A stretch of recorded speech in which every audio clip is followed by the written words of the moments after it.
સાવધાન રહેજો સુરતી લાલાઓ, કારણ કે સાયબર ઠગો હવે નિવૃત્ત વડીલોને પણ નથી છોડી રહ્યા. પણ ગભરાવાની જરૂર નથી હો, કારણ કે સુરત સાયબર ક્રાઇમ સેલે છેક મધ્યપ્રદેશ જઈને આખી ગેંગનો ખેલ ખતમ કરી નાખ્યો છે. વાત એમ છે કે પશ્ચિમ રેલવેના એક નિવૃત્ત મિકેનિકલ ફિટર દાદાને આ ઠગોએ ટાર્ગેટ કર્યા. ડીઆરએમ ઓફિસમાંથી બોલીએ છીએ અને તમારું પેન્શન ચાલુ કરવાનું છે તેવું કહી ઝાડ બિછાવી અને દાદાના ખાતામાંથી 8,12,500 રૂપિયા સાફ કરી નાખ્યા. એક ખોટી લિંક મોકલી, મોબાઈલ હેક કર્યો અને મહેનતની કમાણી સેકન્ડોમાં ઉડાવી દીધી. પણ કહેવાય છે ને કે ચોર ગમે તેટલો હોશિયાર હોય, પોલીસના હાથ તો લાંબા જ હોય. સુરત પોલીસે યુપીના મિર્ઝાપુર અને એમપીના રીવા ખાતે દરોડા પાડી કુલ 9 બેજાબાજોને દબોચી લીધા છે. મોહમ્મદ ગુલફામથી લઈ અને પ્રાંશુ પાઠક સુધીની આખી ટોળકી હવે જેલની હવા ખાઈ રહી છે. મિત્રો, તપાસમાં જે બહાર આવ્યું ને એ સાંભળીને તમારા હોશ ઉડી જવાના છે. આ ઠગો betbook247.com નામની વેબસાઇટ પર સટ્ટાબાજીનું રેકેટ ચલાવતા. આ કોઈ નાનું મોટું ફ્રોડ નથી. આ ગેંગે 391 બેંક એકાઉન્ટ દ્વારા આખા દેશમાંથી અંદાજે 19 કરોડથી વધુનું સાયબર ફ્રોડ આચર્યું છે.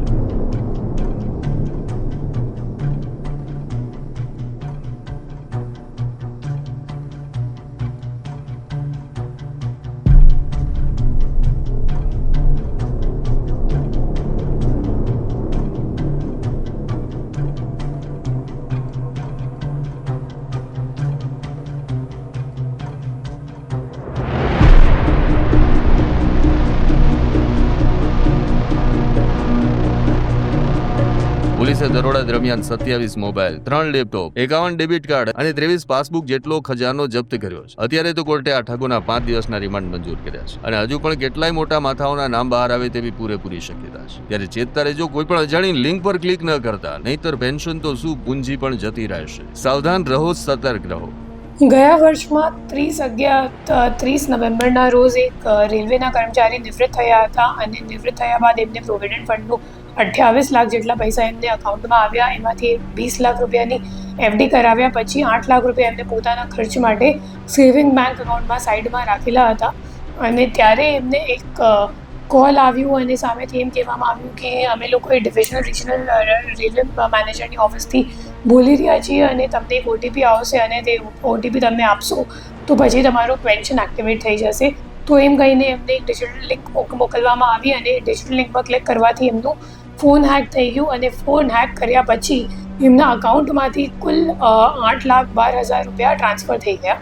અને આ બાબતની એફઆઈઆર અહીંયા સાયબર ક્રાઇમ પોલીસ સ્ટેશનમાં નોંધવામાં આવી હતી. જેના તપાસ દરમિયાન ટેકનિકલ વર્કઆઉટ કરીને ખબર પડી કે જે મુખ્ય આરોપી છે પ્રિયાંશુ એ રેવાનું છે અને જે 8,12,000 રૂપિયા હતા એમાંથી 3,17,000 જેટલા રૂપિયા ઉત્તર પ્રદેશ ગ્રામીણ બેંકમાં જે રીવાવાળી બ્રાન્ચથી હતી એમાં ટ્રાન્સફર થયા હતા. પછી એને પકડવા માટે આપણી ટીમ અહીંથી રીવા ખાતે ગઈ. રીવા ગઈ તો પછી ખબર પડી કે જે મુખ્ય આરોપી છે એ મિર્ઝાપુર જતો રહ્યો. પછી આ ઓપરેશન લાંબુ ખેંચાઈ ગયું અને અઠવાડિયા સુધી આ ઓપરેશન ચાલ્યું, જેમાં મુખ્ય આરોપીને મિર્ઝાપુરથી ઝડપી પાડીને પૂછપરછ કરવામાં આવી અને પૂછપરછ દરમિયાન આ મામલો સામે આવ્યો કે રીવામાં એક ભાડાના મકાનથી એક આખી સાયબર ક્રાઇમની મોટી રેકેટ ચાલી રહી છે. આવા જ અવનવા વિડીયો જોવા માટે ફોલો કરો ઇન સેકન્ડ્સ.